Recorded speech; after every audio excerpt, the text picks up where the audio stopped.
So in life, there are moments when you stop and ask yourself, how did I get here? Like, why am I standing here? Well, this is definitely one of those moments for me. And I find myself going back to the beginning, back to my roots. I was born to incredible parents, amazing parents who served as doctors in the Indian Army. I was the firstborn. And as far back as I can remember, I made my parents very proud and happy 99% of the time. Okay, slight exaggerations of personal achievements are allowed from time to time, don't you think? My brother was born a few years later, and even then, nothing changed for me.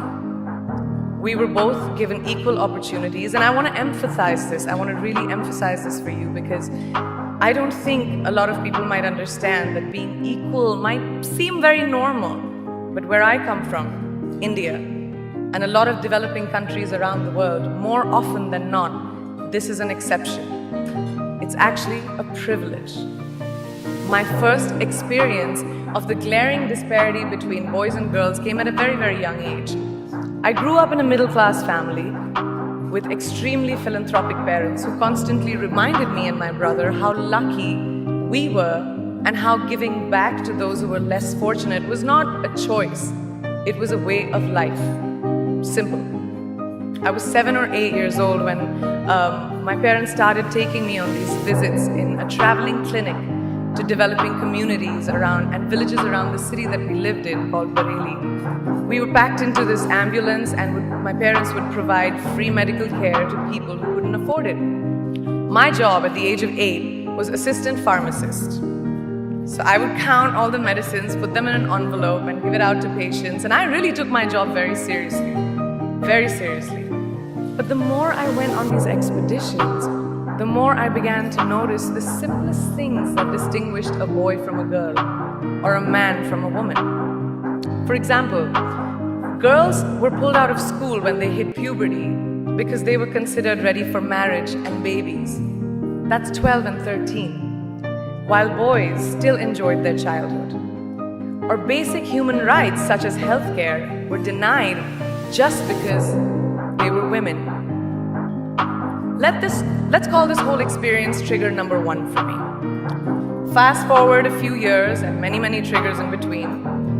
Like a producer-director, for example, early on in my career, I must have been about 18 or 19, telling me that if I didn't agree to the ridiculous terms or painfully low salary in his movie, that he would just replace me. Because girls are replaceable in the entertainment business.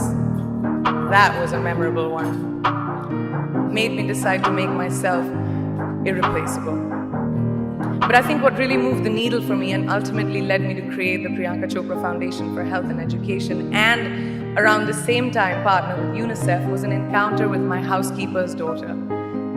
About 12 years ago, I came home from set early one day and she was sitting in my library reading a book. And she must have been 8 or 9 years old and I knew she loved reading. So I asked her, I was like, it's a weekday, why aren't you in school? And she said, oh, I don't go to school anymore. So I went and asked her mother and I said, why isn't she in school? And her mom said that her family couldn't afford to send her and her brothers to school, so they chose the boys. The reason, she would eventually get married and it would be a waste of money. I was completely blown. And it shook me to my core. Eventually, I decided to cover the cost of her education so that she could continue to learn, because education is a basic human right.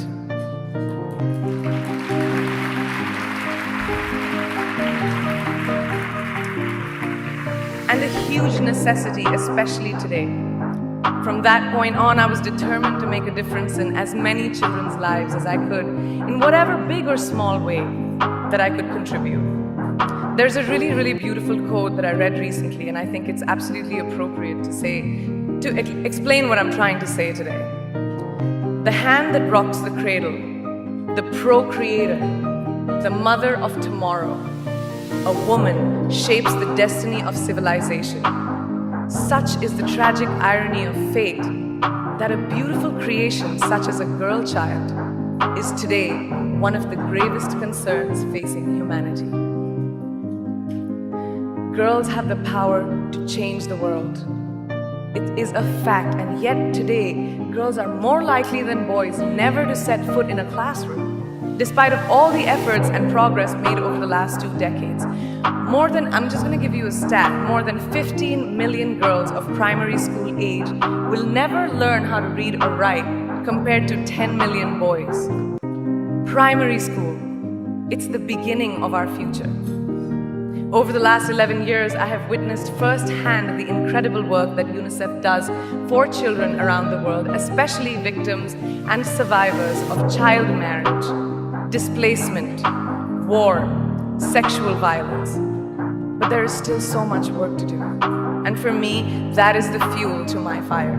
The reason I am so committed to this cause, and that is where my passion stems from, because I know that a girl's education not just empowers families, but communities and economies. A result of her education, we all do better. It's just as simple as that. As entertainers and influencers sitting in this room, I feel that it's our social responsibility to be a voice for the voiceless, which is why I applaud each and every woman in this room for being such a badass.